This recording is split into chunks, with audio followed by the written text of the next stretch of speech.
लोग? तो मैं उम्मीद करता हूं कि आप लोग ठीक होंगे।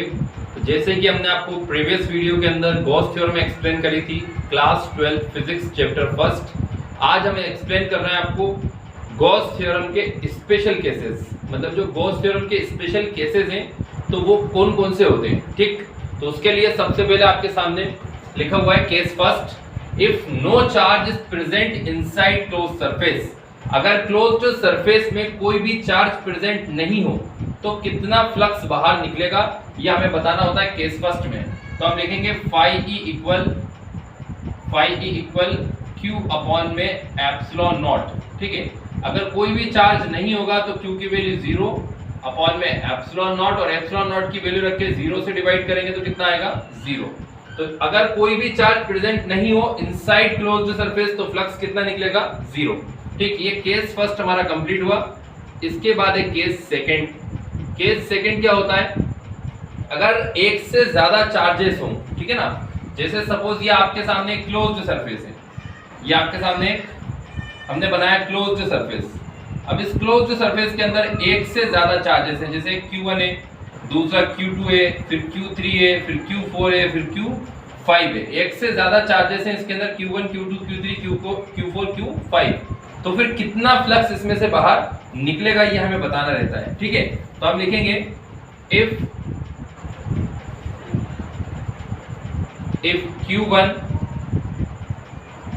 Q2 Q3 dash Qn charge present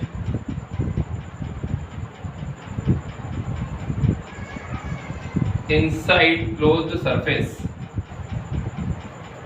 ठीक है ना। अगर Q1 Q2 Q3 dash Qn charge present हो inside closed surface तो कितना फ्लक्स निकलेगा, तो हम लिखेंगे phi E equal Q1 upon में एप्सिलॉन नॉट। क्योंकि फाई E का जो फॉर्मूला होता है फ्लक्स निकालने का वो क्या होता है, Q upon epsilon not.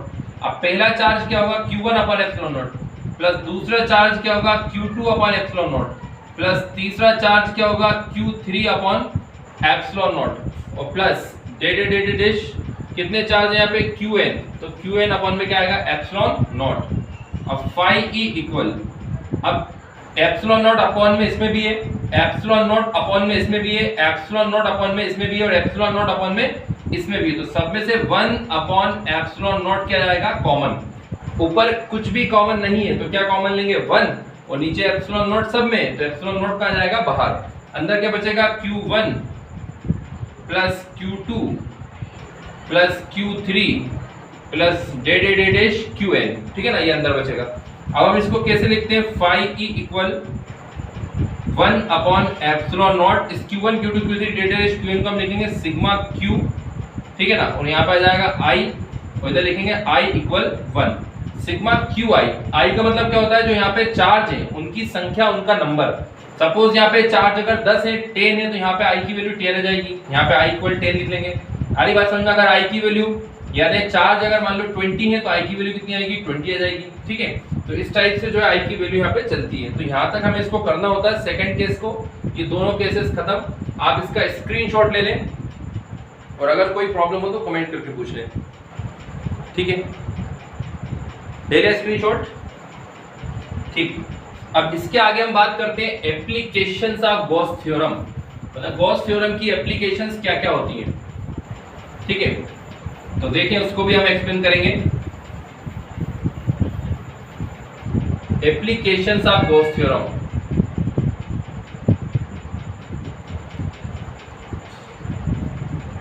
Applications of Gauss theorem. Applications of Gauss theorem जो है इसको हम एक्सप्लेन कर रहे हैं, ठीक। तो गॉस थ्योरम जो होती है इसकी क्या क्या एप्लीकेशन होती है, मतलब ये कहां कहां पे यूज होती है। तो सबसे पहले हम देख रहे हैं इसमें expression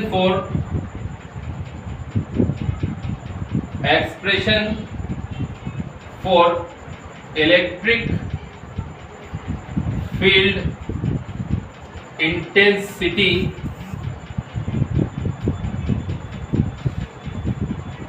due to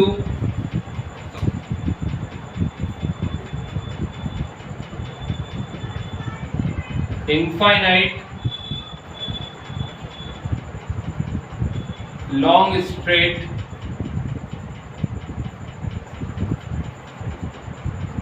charge wire, ठीक है ना। Expression for electric field intensity due to infinite long straight charge wire, ठीक है। यहाँ पे हमें एक्सप्रेशन निकालनी है, किसके लिए निकालनी है? इलेक्ट्रिक फील्ड इंटेंसिटी के लिए, किसकी वजह से? Due to infinite long straight charge wire की वजह से, ठीक। तो हम सबसे पहले समझते हैं कि infinite long straight charge wire क्या होता है। सपोज हमारे पास ये एक वायर है,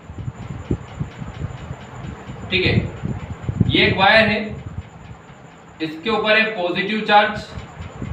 हम सब जगह कौन सा चार्ज लेते हैं? पॉजिटिव चार्ज, ठीक है। सभी जगह हम पॉजिटिव चार्ज लेंगे, इसमें नेगेटिव चार्ज का कहीं कोई काम नहीं है, सब जगह हम लेंगे पॉजिटिव चार्ज। और ये इनफाइनाइट लॉन्ग स्ट्रेट वायर, ठीक है ना। वायर तो है बट इनफाइनाइट बोला जा रहा है। क्या बोला जा रहा है इसको? इनफाइनाइट। मतलब इसकी जो यहां से लेके यहां तक जो लेंथ है ये पूरी, ये क्या है? इसकी इनफाइनाइट है। कैसी है ये? इनफाइनाइट। इनफाइनाइट का मतलब जिसका कोई अंत ना हो उसे बोलते हैं हम इनफाइनाइट, अनंत, ठीक है। अब ये जो वायर है इसको तो हम देखें तो यहां से लेके यहां तक ही क्या हो जाएगा? एंड हो जाएगा। तो इसको इनफाइनाइट क्यों बोला जा रहा है? इसको इनफाइनाइट क्यों बोला जा रहा है? क्योंकि इसके अंदर जो चार्ज है, ध्यान से सुनिएगा, इसके अंदर जो चार्ज है उस चार्ज के लिए ये वायर की जो लेंथ है वो इनफाइनाइट है। समझ आ रही है? इसके अंदर जो चार्ज है उस चार्ज के लिए जो वायर की लेंथ है वो इनफाइनाइट है। जैसे मैं एक एग्जांपल देता हूं। सपोज अगर मान ले ये पूरा व्हाइट बोर्ड है, अब इस व्हाइट बोर्ड पे अगर कोई बारीक सा कीड़ा अगर बैठ जाता है, बारीक सा कीड़ा मतलब इंसेक्ट अगर कोई बैठ जाए यहाँ पे, बारीक सा एक कीड़ा, अब वो कीड़ा जब यहाँ से देखेगा आगे की तरफ तो उसको कौन सा बोर्ड दिखाई देगा? White board. फिर वो कीड़ा अगर ऊपर की तरफ देखेगा तो भी उसको कौन सा बोर्ड दिखाई देगा? White board. और अगर वो नीचे की तरफ देखेगा तो उसको कौन सा बोर्ड दिखाई देगा? White board. तो उस कीड़े के लिए, ठीक है ना, ये पूरा जो बोर्ड है ये क्या हो जाएगा? इनफाइनाइट हो जाएगा। बात समझ में आ रही है? इसी टाइप से इस चार्ज के लिए जो वायर की लेंथ है ये क्या हो जाएगी? इनफाइनाइट हो जाएगी। समझ में आ गई? इसलिए इसको बोलते हैं लॉन्ग स्ट्रेट चार्ज वायर। अब हमें यहाँ पे एक शेप बनाना पड़ता है और वो शेप हम इस टाइप का लेते हैं जो क्लोज्ड हो, मतलब कि गॉस थ्योरम अप्लाई करनी है तो गॉस थ्योरम कब अप्लाई होती है? क्लोज्ड सरफेस पे। गॉस थ्योरम किस पे अप्लाई होती है?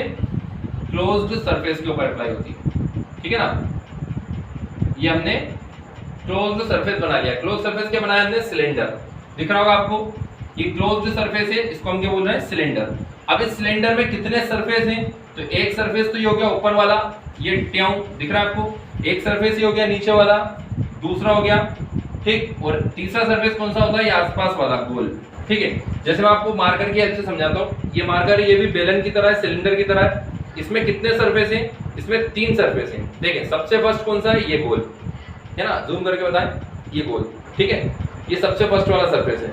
उसका सेकंड सरफेस कौन सा है? ये इधर वाला, ठीक, ये हो गया सेकंड सरफेस। और थर्ड सरफेस कौन सा है? ये गोल दिख रहा होगा आपको, गोल। आ रही बात समझ में? कितने सरफेस होगा इसके? 3 सरफेस। सबसे पहले ये फर्स्ट वाला, ठीक, ये सेकंड वाला और ये थर्ड वाला, होगा 3 सरफेस। तो ऐसे कैसे इसमें भी 3 सरफेस हैं, ये फर्स्ट, ये सेकंड और ये गोल वाला थर्ड, ठीक। इसको हम बोलते हैं S1, ठीक है। इसका एरिया का डायरेक्शन क्या होगा? बाहर। इसके एरिया का डायरेक्शन क्या होगा? बाहर, ठीक है। और इसका एरिया का डायरेक्शन क्या होगा? इधर बाहर होगा। आ रही बात समझ में? इसका एरिया ऊपर, इसका एरिया नीचे और इसका एरिया क्या होगा? इधर बाहर। अब हम बात करेंगे जो पॉजिटिव चार्ज है, तो पॉजिटिव चार्ज की जो इंटेंसिटी होती है वो क्या होती है? बाहर की तरफ होती है। तो इसकी इंटेंसिटी बाहर होगी, ऐसे इधर इसकी इंटेंसिटी क्या होगी? बाहर। ऐसे इधर इसकी इंटेंसिटी क्या होगी? बाहर। ऐसे इधर इसकी इंटेंसिटी क्या होगी? बाहर। आ रही बात समझ में? इधर इसकी इंटेंसिटी बाहर, इधर इसकी इंटेंसिटी बाहर, इधर इसकी इंटेंसिटी बाहर, इधर इसकी इंटेंसिटी बाहर, ठीक है। तो इंटेंसिटी क्या होती है? इसकी बाहर होती है, ठीक। अब इसके आगे हम देखते हैं कि यहां से कितना फ्लक्स बाहर निकल रहा है। तो उसके लिए हम लिखते हैं फ्लक्स। सबसे पहले एक चीज और हम ध्यान रखें, इसमें हम पढ़ क्या रहे हैं? Expression for electric field intensity due to infinite long straight charge wire, हम ये पढ़ रहे हैं। मतलब हमें एक्सप्रेशन किसके लिए निकालनी है? इलेक्ट्रिक फील्ड इंटेंसिटी के लिए। किसकी वजह से? Infinite long straight charge wire की वजह से। ये हमारे पास जो वायर है ये क्या है? इनफाइनाइट है, लॉन्ग स्ट्रेट चार्ज वायर है, ठीक। अब हमने आसपास क्या बनाया? एक सिलेंडर बनाया जो कि क्लोज सरफेस की तरह वर्क करेगा। इस सिलेंडर में कितने सरफेस हैं? 3 सरफेस हैं, 1, 2 और ये गोल वाला 3, हो गए 3 सरफेस। अब थ्री सरफेस में इसका एरिया कहाँ होगा, बाहर, इसका एरिया कहाँ होगा, नीचे, इसका एरिया कहाँ होगा, इधर बाहर। ठीक, अब हम देखें जहां पे ई बाहर है तो ई के साथ साथ क्या बाहर है, इधर ए भी बाहर है, तो ई बाहर ए बाहर, जब दोनों बाहर तो 0 डिग्री का एंगल बनेगा। कितने डिग्री का, 0 डिग्री का। ई और ए, ठीक है ना, ई और ए दोनों सेम डायरेक्शन, तो कितने डिग्री का एंगल, 0 डिग्री का। समझ में आ रही है। अगर ए ऊपर और ई इधर, ये ए का जा रहा है ऊपर और ई का जा रहा है इधर, तो कितने डिग्री का एंगल बनेगा यहाँ पे, 90 डिग्री का। देख सकते हैं आप, ए ऊपर और ई इधर, ये ऐसे करके देखो, ये ए ऊपर और ई इधर, ए ऊपर ई इधर, तो कितने डिग्री का एंगल बना, 90 डिग्री।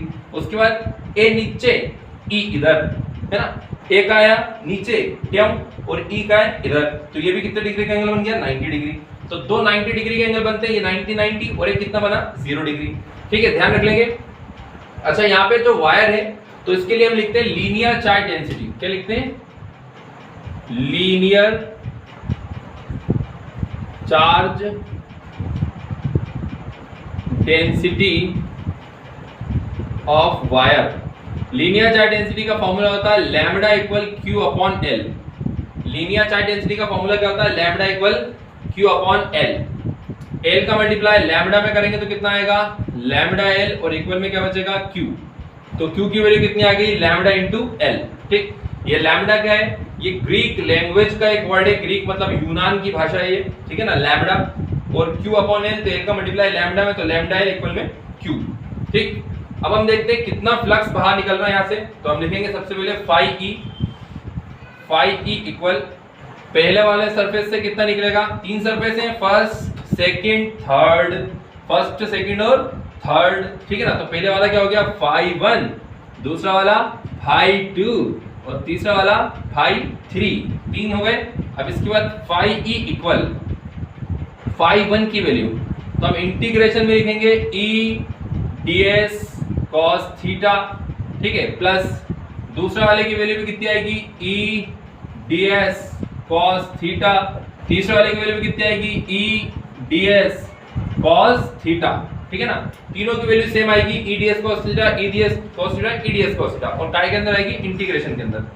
ठीक है, अब इसके आगे लिखे हम फाई ई इक्वल, ई हमने ले लिया बाहर, ठीक है, ds as it is, theta की वैल्यू आपको पता है 290 है, तो 190 है लिख दो, प्लस यहाँ से भी ई बाहर, ds ऐसे का ऐसे, यहाँ पे भी थीटा की वैल्यू कितनी आएगी 90, प्लस ई बाहर, ds ऐसे का ऐसे, cos थीटा की वैल्यू कितनी आएगी यहाँ पे 0।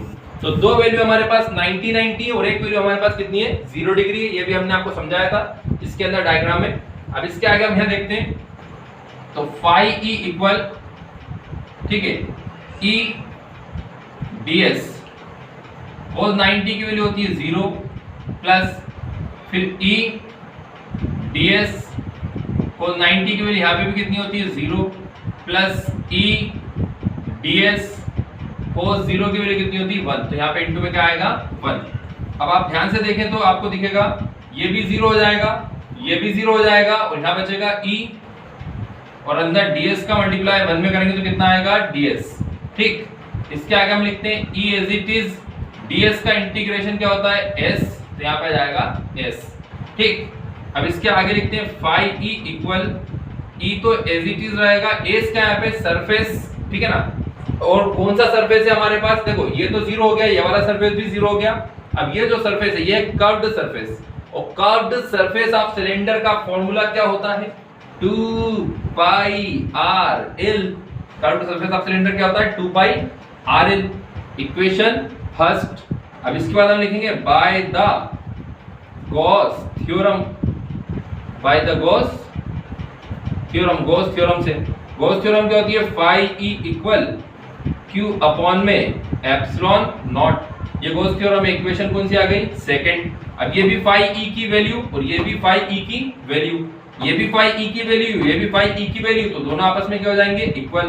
तो from equation first and second दोनों को आपस में इक्वल रख लो, तो ई 2 पाई आर एल और इक्वल क्यू अपॉन में एप्सिलॉन नॉट। ठीक, इसके आगे लिखेंगे ई 2 पाई आर एल Q की वैल्यू कितनी है, वो मान ली कि Q इक्वल में लैम्डा एल, तो यहाँ लिख देंगे Q की जगह लैम्डा एल अपॉन में एप्सिलॉन नॉट, एल से एल कटिंग, ठीक है ना, एल से एल कट जाएगा, ये एल से एल कट जाएगा, अंदर क्या बचेगा E इक्वल, ये E इक्वल ऊपर क्या बचा लैम्डा, ऊपर बचा लैम्डा अपॉन में 2 पाई r, ये अपॉन में आएगा 2 पाई r, और एप्सिलॉन नॉट ऐसे का ऐसे न्यूटन अपॉन कूलम। तो ये आएगी electric field intensity due to infinite long straight charged wire. ठीक, अगर आपको इसमें कोई डाउट हो तो आप कमेंट करके पूछें, बाकी इसका स्क्रीनशॉट ले लें।